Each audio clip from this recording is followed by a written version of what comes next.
Please be seated. Well, it's been a while since I got to read the gospel.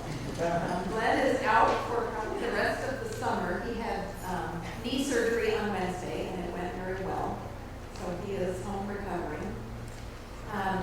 And today, what I just read you is actually, if you notice, there's a big gap in between the first part and the second part, which is a little curious, possibly. We are finishing the 6th chapter of Mark, which we started a couple of weeks ago with Jesus sending the disciples out. And then we had last week this little interlude, which was the horrific story about what happened to John the Baptist. And then we picked up, as if continuing from 2 weeks ago, to say that they came back and they told him everything they had done. And he knew that they were exhausted. But before I keep going on that, I just want to say we get this first little part, including the part where he says he has compassion on the people, for they were like sheep without a shepherd. And that's really the setup for the next story that we didn't read, which is the feeding of the 5,000. So the crowds had gathered from nowhere, and they were in this deserted place, and there was no food to be had. And the disciples said, "You better send them away into the towns to go find food." And that's when Jesus fed them all with the miraculous feeding with a few loaves and 2 fish. And then after that, there's another powerful story, which is about Jesus walking on the water. Some of us know that one, when he came across to the disciples who were already at sea and they thought he was a ghost. And we just skip right over those 2 beautiful readings, probably because we read them last year. Last year was year A in the 3-year cycle, and we read them out of Matthew's gospel. So we just skip right over, and then it says, and then they came to the shore, and it's that last little part about how he healed all those people, the mobs of people. And I can imagine the mobs, how exhausting would that be, you know? And in fact, he knows how exhausted the disciples are when they come back. And he says, and they haven't even had time to eat, right? They're so busy and so full and so just besieged with people. They can't even have a moment to themselves. And he says, "Come." This is Sandy Saul's phrase, right? She would let her retreat for years. Called Kayara, "Come ye apart and rest a while."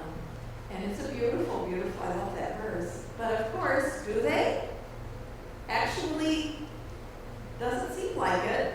Before they even get to the deserted place where they get to go apart, they're not apart anymore because the people have found them.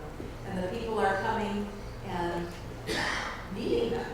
And so it's not clear. Maybe Jesus handled it for a while so they could rest. I don't know. But when does Jesus handle that? And then, as I told you, he does the feeding of the 5,000 and walking on the water. And then he comes again to a place where he thinks he might be alone, and the people recognize him. By now, he's well known and just well loved, well in demand, because people have seen the power that he has. So just a couple of things about this. And this first one is a little bit of an aside, but I think it's so interesting at the very end of the reading where it says that they knew that if they could just touch the fringe of his garment, they will be healed. And in fact, they are. All they have to do is get close enough to touch the fringe. Okay, who's wearing fringe? Maybe if I had asked, in the 60s, some of us might have had some fringe on. That's a part of the traditional Jewish dress. That's one of our reminders that Jesus was an observant Jew. That was his heritage, that was his faith. And I think it's important to remember that. And when we think about our lives and we think about our relationship with our Jewish brothers and sisters, to remember that that's who Jesus was. That's who Paul was. That's who all those people were. They didn't have the word Christian yet. They began following Jesus, but they were Jews through and through. So that's just a little aside, the fringe on his garment. So the other 2 things are, again, this come ye apart and rest a while.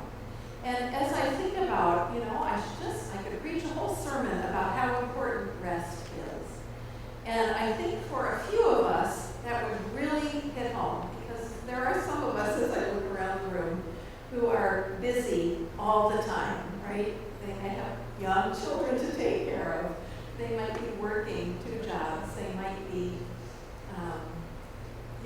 just busy. But for a lot of the people in this room, and they might be working 3 jobs, actually, right? But for a lot of the people in this room, there's a lot of retired people here, right? Do you find it's easy to rest now that you're retired? Okay, well that's interesting. Because I'm thinking, why do I need to tell them to rest? I think that's all they do. Not so much. Okay, so that is a really important message. That's what Jesus wants for us, and that is what can renew our souls. Stepping apart, finding a place where you are in a place of rest. And it can also be in a place of rest in order to connect with God. It can be just in order to renew your body and rest. It kind of reminds me of, when you're little and you have to take a nap, and you just don't want to stop playing to have to take a nap. And then you get older and you think, oh, if only I could have a nap. Take the nap. So that's the first part. And then the other one is that lovely verse where it says, he had his heart set on a little bit of time, a little bit of rest, a little bit of space, a little bit of time to just regroup, and he doesn't get it. The people are coming and coming. And you could see that one response would be, I can't take this, leave me alone, right? And he doesn't do that. He sees them, and he has compassion because they are like sheep without a shepherd. And that is such a comforting thought to me. I don't really have any firsthand experience with shepherds or being a sheep, but I can imagine it so well. That here I am, I'm a sheep, and I have nobody to take care of me, and look, there's a shepherd who has compassion on me and is going to take care of me. I find that very, very beautiful and very comforting. And so maybe while we're going apart to rest for a while, we can welcome the compassion and the love of that shepherd who wants the best for us all the time, who takes care of us, who can take some of our burden. And we can be that for one another. And we can be that out in the world, beyond the walls of this church. We can be that for everyone we encounter. And I know some of you do. I know some of you are in a frame where you are able, almost all the time, to look on others with compassion. It's easier sometimes when people are being nice to us, but even sometimes when people aren't, just stop and look with compassion and realize maybe their behavior is only because they're like a sheep without a shepherd. And if only they could see the reflection of Jesus in us, that might bring them to a place where they can be comforted. So I think both are true, that I think we're called to be Jesus' hands and feet in the world. We're called to do what Jesus would do if he were here physically.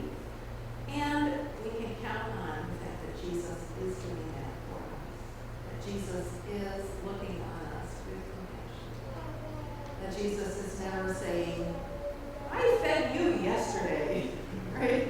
Jesus knows that we always need it. Jesus knows that we are always needing